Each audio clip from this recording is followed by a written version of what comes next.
उत्तर प्रदेश के चुनावों से जुड़ी हुई श्यामदेव राय चौधरी ने एन वोटिंग के दिन संन्यास का ऐलान कर दिया है। जी हां, श्यामदेव राय चौधरी जो वाराणसी में शहर दक्षिणी से 7 बार के विधायक रहे, इस बार उनका टिकट कट गया था। नाराज है ऐसा माना जा रहा था, लेकिन जब प्रधानमंत्री बनारस पहुंचे थे चुनाव प्रचार के लिए, उस वक्त उन्होंने अपने साथ श्यामदेव को रखा था, जिसके बाद यह समझा जा रहा था कि यह नाराजगी दूर हो गई है। लेकिन ऐसे में संन्यास का ऐलान कर देना, वो भी ठीक वोटिंग वाले दिन, इस वक्त की यह बड़ी खबर। श्यामदेव राय चौधरी ने एन वोटिंग के दिन राजनीति से संन्यास लेने का ऐलान कर दिया है।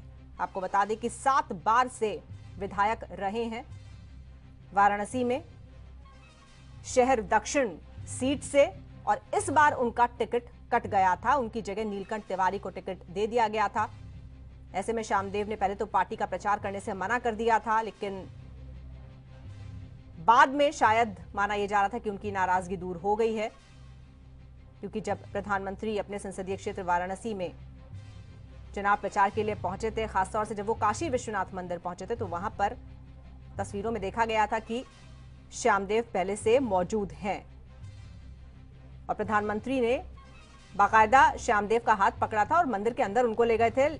लेकिन इस वक्त खबर यह कि संन्यास का ऐलान कर दिया है श्यामदेव ने, तो इस वक्त की एक बड़ी और अहम खबर।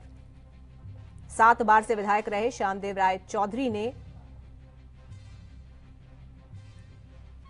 संन्यास का ऐलान कर दिया है। और ज्यादा जानकारी के लिए चलते हैं संवाददाता जितेंद्र के पास। जितेंद्र, इस बार टिकट तो कटा ही श्यामदेव राय चौधरी का, तब से वो नाराज चल भी रहे थे, लेकिन जब पीएम वहां पहुंचे थे काशी विश्वनाथ मंदिर दर्शनों के लिए, तो समझाया जा रहा था कि नाराजगी दूर हो गई है। जिस तरह से वो हाथ पकड़ के श्यामदेव को अपने साथ मंदिर के अंदर ले गए थे, फिर अचानक ऐसा क्या हुआ कि संन्यास का ऐलान कर दिया?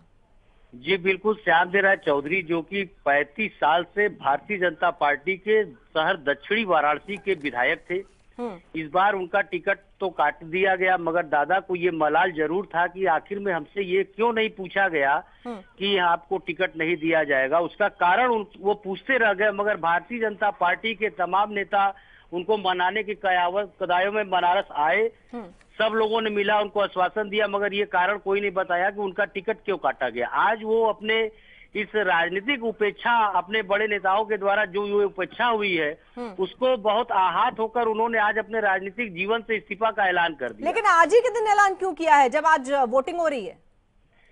देखिए, दादा को तो ये माना जा रहा था, जब इनका टिकट कटा तभी सारे बड़े नेता लगे थे शीर्ष स्तर से इनको मनाने के लिए, मगर दादा का लगता था कि ये मानेंगे नहीं।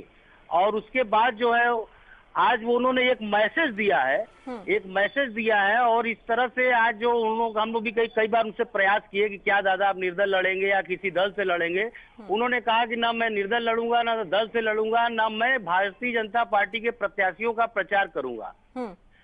और कल उन्होंने एक उस पे भी डाल दिया था पोर्टल पे कि बनारस की 8 सीट बीजेपी हार रही है, और इस तरह से उनको काफी झटका लगा है, और इसलिए उन्होंने अपने राजनीतिक जीवन से आज इस्तीफा का घोषणा कर दिया। बिल्कुल, तो क्या दादा के इस ऐलान से कि वो राजनीति से संन्यास ले रहे हैं, उनकी नाराजगी से यहाँ पर कोई असर पड़ेगा?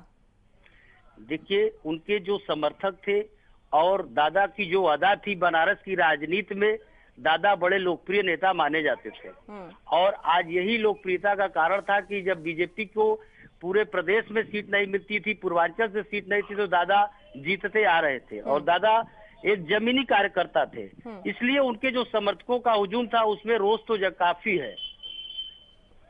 टिकट कटा क्यों था? टिकट काटने का कारण था क्योंकि दादा का उम्र बताया जा रहा था कि दादा अस्वस्थ रहते हैं। कई बार राष्ट्रीय अध्यक्ष के कार्यक्रम में दिल्ली और लखनऊ बुलाया जाता, तो वो अपने अस्वस्थता के कारण पहुंच नहीं पाते थे, इसलिए उनको अस्वस्थता के कारण उनका टिकट काटा गया। बिल्कुल, तो यानी कि अब कोई रास्ता दिखता नहीं है। अगर एक बार ऐलान कर दिया है, तो आपको लगता है कि बीजेपी की तरफ से कोई कोशिश की जाए शायद मनाने की, या खासतौर से ये जो आज के दिन उन्होंने ऐलान किया है, तो किसी किस्म का नुकसान बीजेपी को ना उठाना पड़े चुनाव में, उसको लेकर कोई कोशिश बीजेपी की तरफ से की जा रही है?